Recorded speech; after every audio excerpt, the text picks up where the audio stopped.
In this video, we're going to learn how to simplify quadratic expressions. So what we're going to do, we're going to apply the quadratic identities to rewrite these two quadratic expressions so that it is easier for us to simplify. So for the numerator, we can just look for the common factor between these two, and that is 4x. So we have 12x squared minus 16x over 20 minus 11x minus 3x squared. Then the numerator, we factor out 4x so that we have 3x in the bracket minus 4.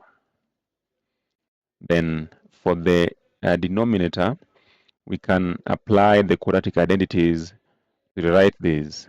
But first, let us write it in the standard form of a quadratic expression. So we have minus 3x squared minus 11x and plus 20. So for us to be able to factorize this, we're going to look for two numbers whose sum is the same as b. So b in this case is minus 11, and their product should be the same as negative 3 times 20, which is minus 60. So those two numbers are positive 4 and negative 15. Negative 15. So what we're going to do is we're going to split negative 11 into 4 and negative 15. So we can write that equation or that expression as negative 3x squared minus 15x plus 4x plus 20. So this is what we're going to factorize. So the common factor in the first case is minus 3x. So we have minus 3x into x plus a negative 3 into 15 5 times. So we have x plus 5. So we expect to have x plus 5 this side, meaning what we have here is plus 4. So we have minus 3x and the other one. So we have minus 3x plus 4, and we take 1 in the bracket, that is x plus 5. So that is what we have here.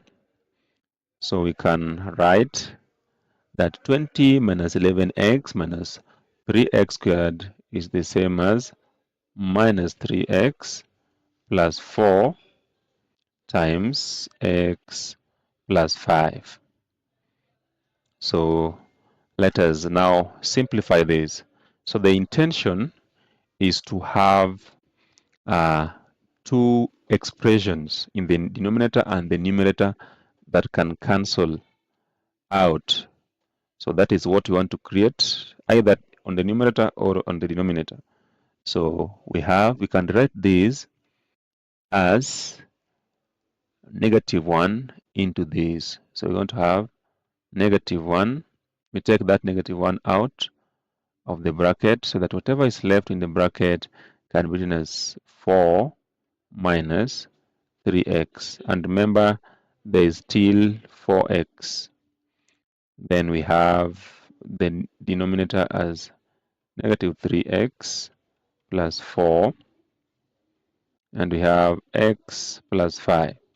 So we can rearrange what we have in the denominator. So we have minus 4x. If you multiply 4x times negative 1 into 4 minus 3x over, we can rearrange this to be 4 minus 3x, and we multiply that by x plus 5. So if you look at these two, you find that we have 4 minus 3x and we have 4 minus 3x, so they cancel out.